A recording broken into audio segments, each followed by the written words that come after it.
Hey, what's up, everybody? Charles here, and we have made it to day 15 of the Diddy trial. And the testimony today is all about an angel. Turns out Diddy has an angel. And after today's testimony, he might feel like he needs one. The angel is a guy named Eddie Garcia, and he was front and center today on the stand. Eddie Garcia was a former supervisor of security at the Intercontinental Hotel here in Los Angeles. So yes, he was testifying all about the Cassie beating incident from 2016, and what was revealed today was exactly why this video of the beating went unnoticed, to the public at least, for 8 years. And it all has to do with $100,000 in a brown paper bag. So Eddie Garcia testified about how he first saw this video, how this incident with Diddy attacking Cassie came to his desk, as it were. He said that he came into work on March 5th of 2016, and he was told, now he was not there when the actual incident happened. Remember, this was early in the morning on March 5th at about 11 a.m. So he says he got to work at 2 p.m. and was told there was a domestic incident. He did not know that it involved Diddy or Cassie at that point, but he was told that there was video. So he is there at work, and he says about 90 minutes into his shift, he gets a phone call from a woman named Christina Coram. And she explained to Eddie that she was Diddy's assistant. We've heard other people refer to her as sort of his chief of staff, the person, everything goes through Christina. And what Eddie testified was that she said, did he know anything about this incident, and that it was very important that Diddy get this video. She wanted the video because Diddy had been, quote, intoxicated and didn't remember what happened. So you have him testifying to basically what Christina Coram, he says, was already starting to lay out, that yes, there had been this violent incident, but he was just so intoxicated, he doesn't even remember what happened. So obviously that's, Eddie would start to feel like, the way he said it, it was almost like, don't think that he's a monster. This was just a guy who was intoxicated, and she clearly knows what happened on the video at that point, and I would imagine that she is concerned that Mr. Garcia has seen this and has already made a judgment on Diddy. So they're trying to sort of blunt all that, but she made it clear that they wanted to get a copy of this video, that Diddy wanted to see it. And Eddie says he told her, you're going to have to contact hotel management or get a subpoena. And he repeated that a couple of times to her, and she kept insisting that there's got to be some way to get this video.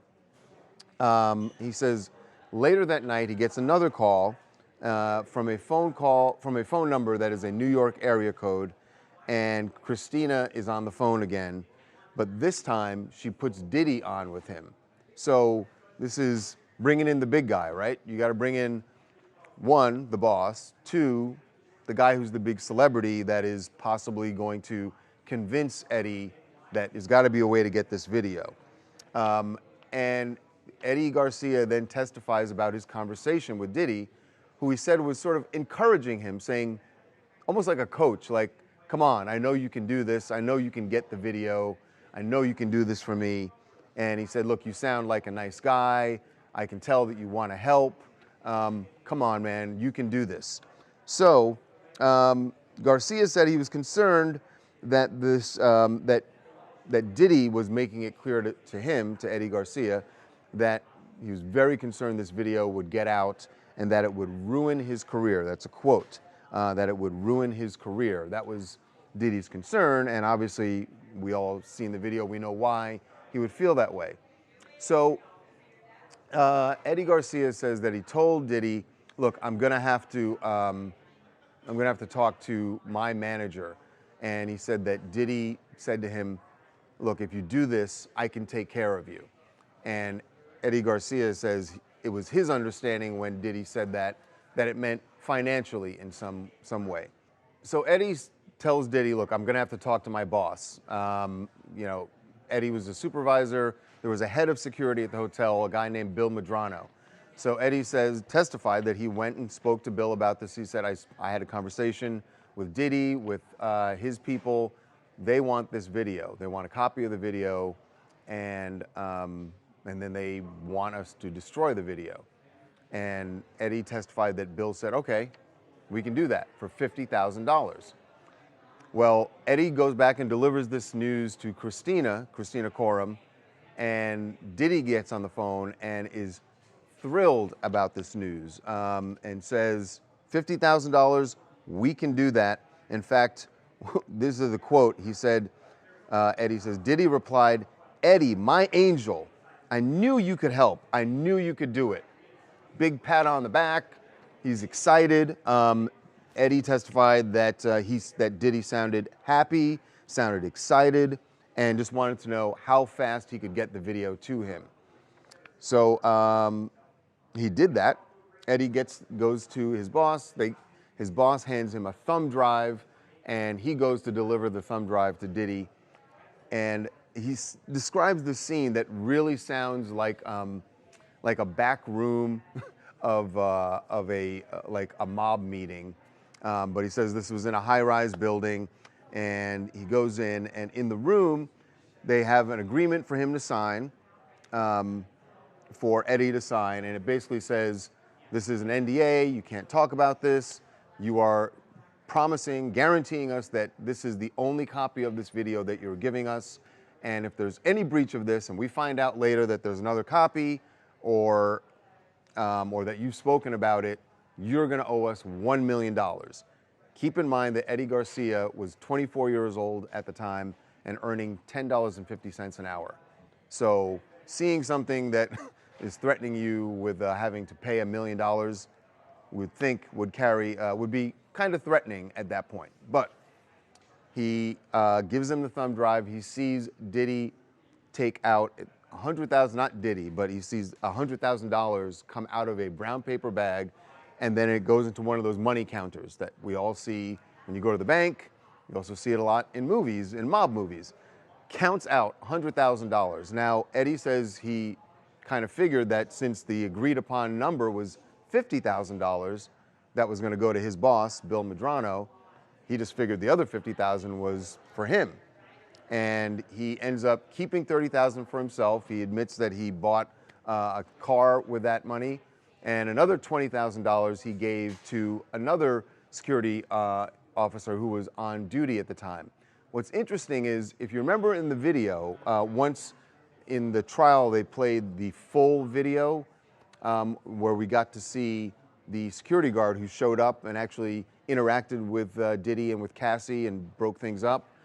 His name was Flores, and Mr. Flores did not take any of this money. As Eddie Garcia described it, he said Flores was pretty much a straight arrow. He was not the type of guy who would go for getting money to be silenced on anything. So he did not get the money. And in fact, Flores has gone on to is now an LAPD officer. So Flores doesn't get the money.